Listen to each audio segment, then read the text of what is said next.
लोगों को क्रमचय के बाद क्रमचय का मतलब क्या होता है? परमुटेशन। आज बात समझ में। क्रमचय मतलब क्रम से चयन करना है। अगर n वस्तुएं हैं उसमें से r वस्तुएं लेते हैं तो NPR लिखते हैं। आई बात समझ में। क्रम से अगर चयन होता है, इसमें क्रम का ध्यान दिया जाता है तो क्रमचय होता है। क्रम प्लस चयन, क्रम से चयन। लेकिन यहाँ पे संचय मतलब क्या होता है? संचय मतलब इकट्ठा करना, तो उसमें हमको क्रम का ध्यान नहीं देना रहता है। आई बात समझ में। तो क्रम का ध्यान नहीं देंगे तब क्या हो जाएगा? तब वो संचय कहलाएगा। कल डिफिनीशन भी दिया है, दिए हुए समुच्चयों में एक बार में कुछ या सब अवयवों को लेने पर जो समुच्चय बनते हैं उसे समुच्चय कहते हैं, उसे संचय कहते हैं। अगर मान लीजिए वस्तुएं कितनी हैं, कुल वस्तुएं अगर n है और उसमें से r वस्तुएं ले रहे हैं तो हम क्या लिखते हैं? NCR लिखते हैं। ये चीज याद रहे। तो NCR को क्या लिखेंगे? Factorial n, factorial n minus r और फैक्टोरियल r, ये चीज लिखा जाता है। NCR का ये मीनिंग है। ये देखिए, इतने को हम क्या लिख सकते हैं? NPR लिख सकते हैं। तो हम लिख सकते हैं NPR अपॉन R। ये चीज हो गया NCR को। ये फार्मूला याद रहे, सबसे इम्पोर्टेंट फार्मूला यही है। अगर मान लीजिए लिखा है 10C3, अगर लिखा है 10C3, इसका मतलब क्या होगा? देखिए n की जगह पे कितना है? n की जगह पे 10 है और r की जगह पे 3 है।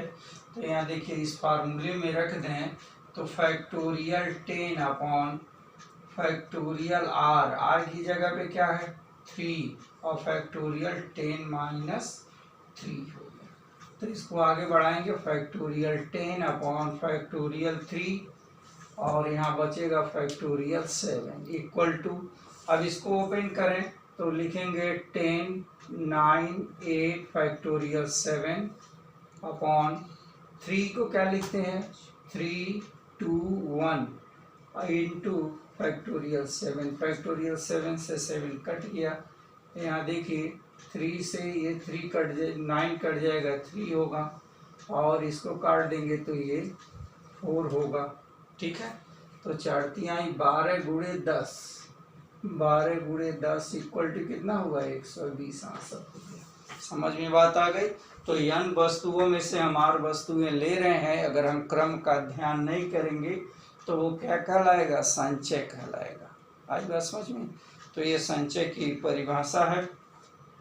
तो पहला चीज, ये सब डिफिनीशन हमने भेजा है कल, आप फार्मूले से पढ़ लीजिए, तो बुक से पढ़ लीजिए और जो नोट दिया हुआ है उससे आप पढ़ लें। तो क्रमचय आज हम संचय शुरू करने चल रहे हैं। तो देखिए आगे क्या होगा। तो प्रमेय नंबर 1, सिर्फ हम फार्मूला दे रहे हैं। प्रमेय 1, याद क्या रखना है इसको? NCR equal two factorial n factorial r factorial n minus r हो गया। आई बात समझ में। ये चीज हमको याद रखना है। नंबर दूसरे पे क्या लिखना है? NCX equal to NCY equal to, यहाँ पे क्या हो जाएगा? Implies that n equal to क्या होता है? x plus y. इस फार्मूले को याद रखना है। तीसरे नंबर पे फैक्टोरियल 0 की वैल्यू क्या होगी? 1 होगी। NC 0 का मतलब क्या हुआ? NC 0 का मतलब हुआ, देखिए यहाँ फैक्टोरियल n, फैक्टोरियल r की जगह पे क्या है? फैक्टोरियल 0 है अपॉन ये क्या लिखेंगे? फैक्टोरियल n माइनस हो गया 0। देखिए n माइनस r हो गया 0, तो बचेगा इसका वैल्यू n होगा। फैक्टोरियल n अपॉन फैक्टोरियल 0 का मतलब 1 और फैक्टोरियल एन से एन कट गया 1। आई बात समझ में? इसकी वैल्यू भी 1। चौथे नंबर पे क्या लिखा जाता है? एन सी एन का। इसका भी देख लीजिए क्या लिखेंगे? Factorial n factorial n minus n. तो होगा क्या? फैक्टोरियल एन हो गया फैक्टोरियल एन और फैक्टोरियल 0, इसका वैल्यू 1, a1 कट गया तो 1 हो गया। यानी n c 0 n c n ये सब की वैल्यू क्या होती है? 1 होती है। नंबर 5 पे है पास्कल नियम।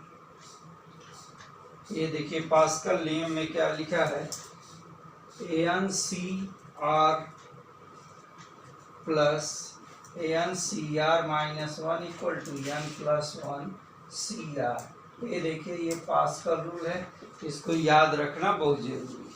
ओके, तो इस तरह से मैं इतना ही आप याद रखें, प्रमेय करके हमने दे दिया है, इसका यूज करेंगे। ये सब 0 होगा, ये दिया हुआ है पास्कल नियम। N c r plus n c r minus 1 equal to n plus 1 n c r होगा। ओके, अब देखिए और भी डिफिनीशन जैसे जैसे आएगा वैसे वैसे बताते जाएंगे। सबसे पहले ये चीज़ आप याद रखें, फिर इस सारे फार्मूले का यूज कहीं ना कहीं करना है। तो इस तरह से एक्सरसाइज के क्वेश्चन देखिए।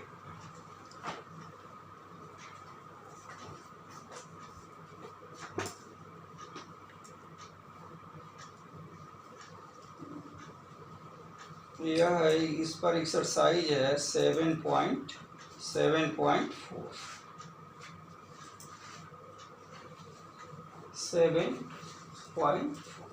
देखिए सब इसी फार्मूले पे, इतना फार्मूला दिया है, इसी पर हम मैक्सिमम काम करेंगे।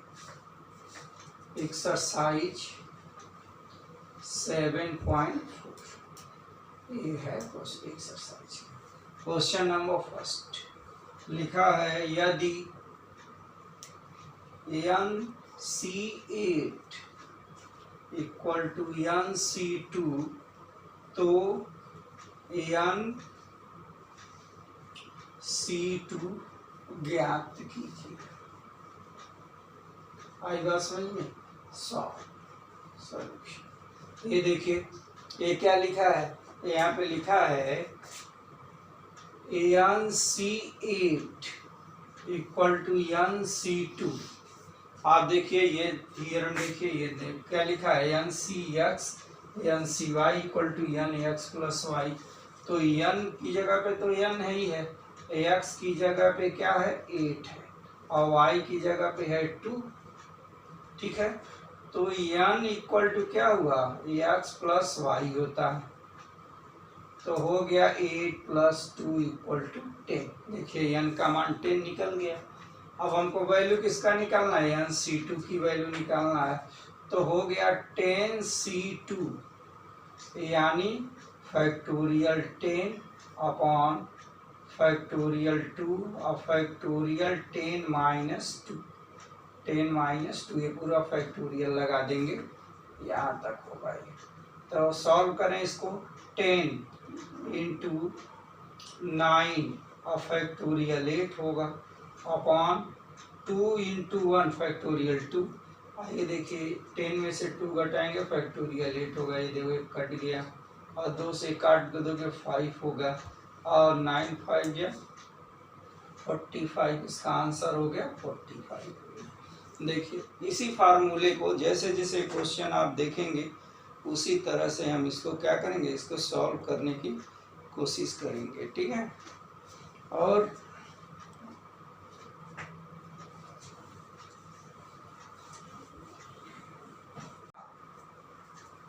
मान निकालिए, n का मान निकालिए यदि नंबर 2, इसका पहला उसी तरह दोनों एक ही तरह से है, 2NC3 ratio NC3 equal to 11 ratio 1।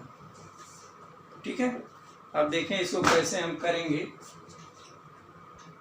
इसका NC3 अपॉन ए हुआ NC3 इक्वल टू 11/1। अब देखिए इसमें हम क्या कर दें, यहीं पे क्रॉस मल्टीप्लिकेशन करें, यहाँ पे मल्टीप्लाई करेंगे तो क्या लिखेंगे, यहाँ लिखेंगे 2NC3 इंटू 1 तो 1 हो जाएगा, 11 इंटू NC3 ये चीज़ है। अब इसी को सॉल्व कर लेंगे, आंसर आ जाएगा। इसको हम क्या लिखेंगे, फैक्टोरियल A3 लिखा हुआ है तो 2n माइनस 1 और 2n माइनस 2 अपॉन फैक्टोरियल 3, और इधर क्या हो जाएगा 11 n minus 1 n minus 2 upon factorial 3। ये देखिए फैक्टोरियल 3 तो क्या होगा n माइनस 1 हो गया equal to 11 an minus 1 an minus 2 हो गया। अब देखिए यहाँ से क्या होगा an minus 1 an minus 1 cancel हो गया। अब इसमें मल्टीप्लाई कर दें, यहाँ देखिए 4 होगा तो होगा इसमें मल्टीप्लाई करें 2 दूना 4 दूना 8 an माइनस A2 A4 हो गया इक्वल टू, अब इसमें क्या होगा 11 an माइनस 22, ये देखिए 11 दूना 22 हो गया। ठीक है, अब ये 22 को हम इधर कर दें तो क्या लिखेंगे 22 minus 4 equal to 11 an minus 8 an हो गया। अब देखिए इसको 22 में से 4 घटाएंगे तो कितना होगा 18 इंटू, आइए कितना होगा 11 में से 8 घटेगा 3n और 3 छके 18 an इक्वल टू 60। ये इसका क्या होगा, ये इसका आंसर होगा। बात समझ में आ गई, जैसे हमने तोड़ा इसी तरह से आप पहले को भी सॉल्व कर लेंगे, यही आंसर होगा n इक्वल टू 6 हो गया। Okay, now next question.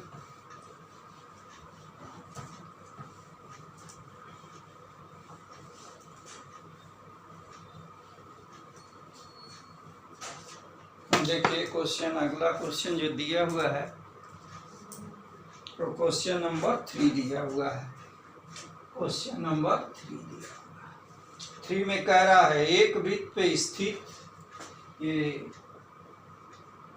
किसी वृत्त पर स्थित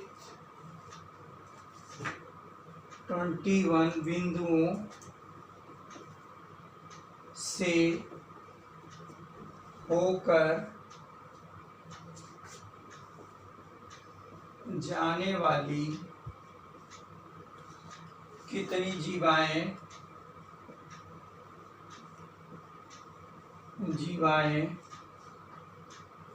खींची जा सकती हैं, खींची जा सकती हैं। ये देखिए,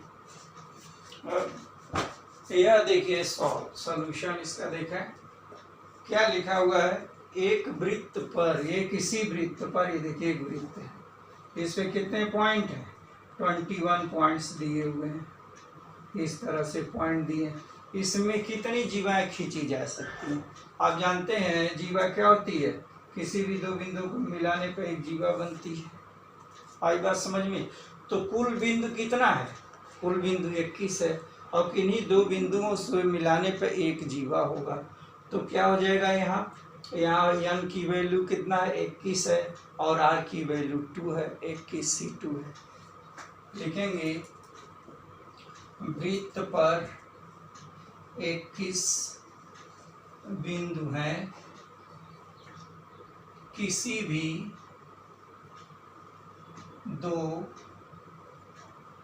बिंदुओं को मिलाने पर एक जीवा बनेगी। बात समझ में है। वृत्त पर 21 बिंदु है, किसी भी दो बिंदुओं को मिलाने पर एक जीवा बिंदु हुई, इसलिए n इक्वल टू कितना है 21, r इक्वल टू 2 है। अतः अभिष्ट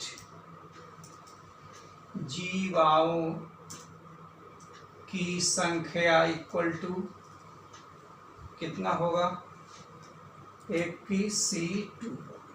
अब इसको सॉल्व कर लीजिए।